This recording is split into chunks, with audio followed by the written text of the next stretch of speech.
അടുത്തത് തുലാക്കൂറാണ്. ചിത്തിര അര അവസാനത്തെ 1, 2 പാദങ്ങൾ ചേർന്നത്. ചോതി, വിശാഖം 1, 2, 3 പാദങ്ങൾ ചേർന്നതാണ് തുലാക്കൂറ്. തുലാക്കൂറുകാർക്ക് ശുക്രൻ 7-ാം ഭാവത്തിലാണ്.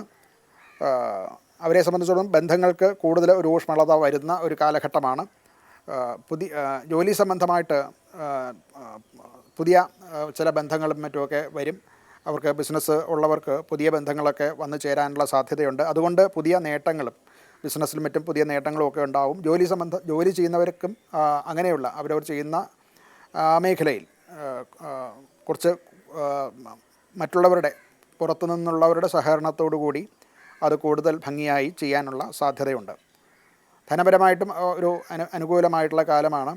ധനാഗമ മാർഗങ്ങൾ പുതുതായിട്ട് ഉണ്ടാകും. പൂർവികമായിട്ടുണ്ടായിരുന്ന ചില കടങ്ങളൊക്കെ വീടാനും അഥവാ നമ്മൾ കൊടുത്ത ധനം തിരിച്ചു കിട്ടാനും ഒക്കെയുള്ള അനുകൂലമായിട്ടുള്ള കാലമാണ്. ആരോഗ്യവും ഇവർക്ക് ആരോഗ്യ പ്രശ്നങ്ങളൊന്നും തന്നെ വരുന്നില്ല. മറ്റു രോഗങ്ങളോ ഒന്നും ഉണ്ടാകുന്നില്ല. രോഗമുള്ളവർക്ക് തന്നെ അതിൽ നിന്ന് ഒരു വിമുക്തി ഉണ്ടാകാൻ സാധ്യതയുള്ള കാലമാണ്.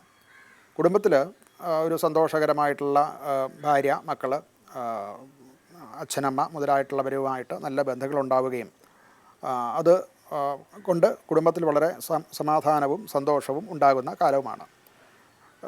ഇവർക്കൊരു പരിഹാരം എന്നുള്ള നിലയ്ക്ക് ശ്രീപാർവതി ക്ഷേത്രത്തിൽ പോവുക, അഥവാ ശിവനും പാർവതിയും ചേർന്ന ക്ഷേത്രത്തിൽ ദർശനം നടത്തുക, അവിടെ യഥാശക്തി വഴിപാടും മറ്റും നടത്തുക. പ്രത്യേകിച്ച് വെള്ളിയാഴ്ച ദിവസങ്ങളിൽ